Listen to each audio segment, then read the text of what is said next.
Hello, singing wonders of the world. Welcome to Singing with Jules. Today I'm going to get a little personal with y'all. So strap in, I'm going to show you a piece of myself that no one has ever seen before.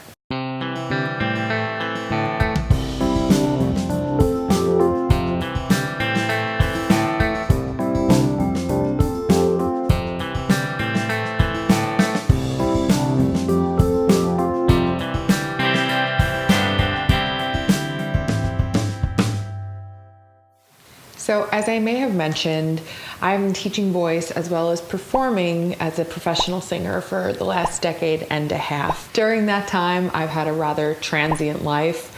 My environment has not always been controllable, so I've had to sing through situations and through conditions that haven't exactly been the most sort of idyllic. The best case scenario, that's for sure. Fortunately, I have always had my fundamentals to rely on, my understanding of vocal health, and that has seen me through so much over the years. Recently, however, I had started to notice a change in my voice. My head voice was not connecting like normal, so I immediately put myself on vocal rest, deciding that I probably had some type of sinus infection or postnasal drip or something like that, which I definitely did have something.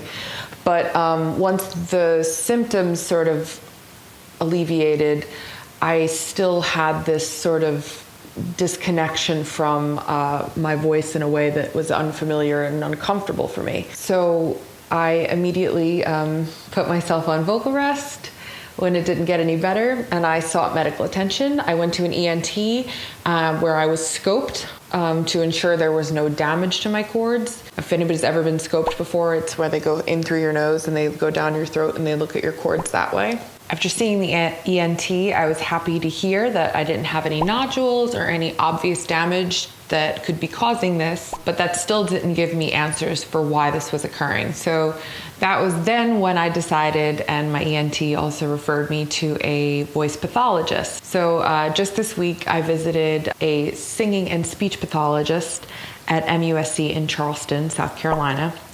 And I have to say, it was a thoroughly fascinating and eye-opening experience. What you are about to see might be gross for the faint of heart and stomach.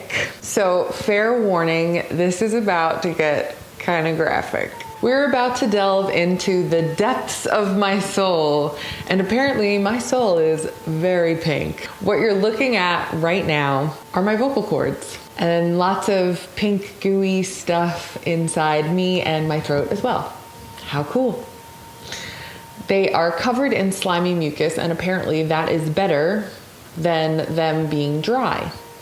They're supposed to be shiny and white in color, and the speech pathologist, she takes me through a series of vocal exercises during the course of this video to use my cords so she can analyze and assess the situation. So I'm just gonna let that play out just a little bit. After doing a series of different exercises and her looking at my cords, the speech pathologist has decided that while fortunately my cords are seemingly in healthy shape, as far as no damage and anything done to them, I have what is essentially a stiffening in my cords occurring, which is something that happens from extended and extensive consistent use. So my cords are stiff and they aren't really connecting properly, and therefore I'm getting crackle in my mixed register and a very breathy sound in my falsetto head voice. So my speech pathologist has compared it to essentially singing in a rigorous fashion like I have been for many years now.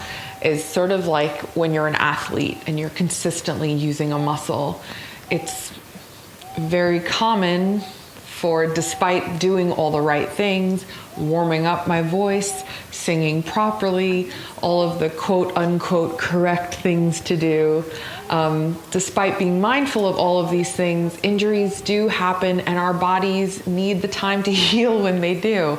I've been going consistently now for 6 straight years without much of a break. So this is my body finally saying, "Oi, I'm tired, give me a break." So I have been tasked with a series of voice exercises, which to my delight, I found out are the same, actually two of the same exercises that I give to my students as vocal therapy exercises.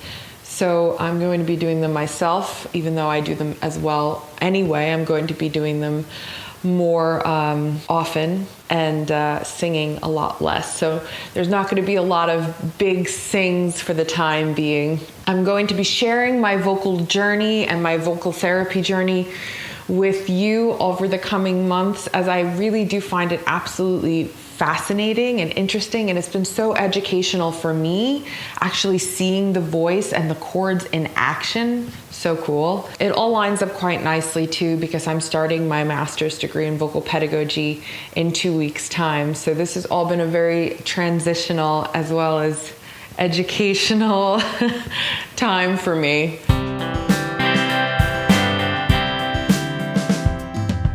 Thank you all for watching. Feel free to share my weird alien vocal cords with someone, whether it's to totally gross them out or because you think they'd find it interesting. Either way, I'm totally cool with it. I'll still be putting out videos, and I have a backlog of a couple of songs that I had sung already that I can still be putting out on Tuesdays. But I'm going to be sharing with you my vlogs along this journey, and so feel free to subscribe so you don't miss any of them, so you can see what's going on. Feel free to share any of your experiences that you've had personally with your voice, vocal health challenges you've had along the way. It's always nice to share and hear other people's stories. Thanks for watching.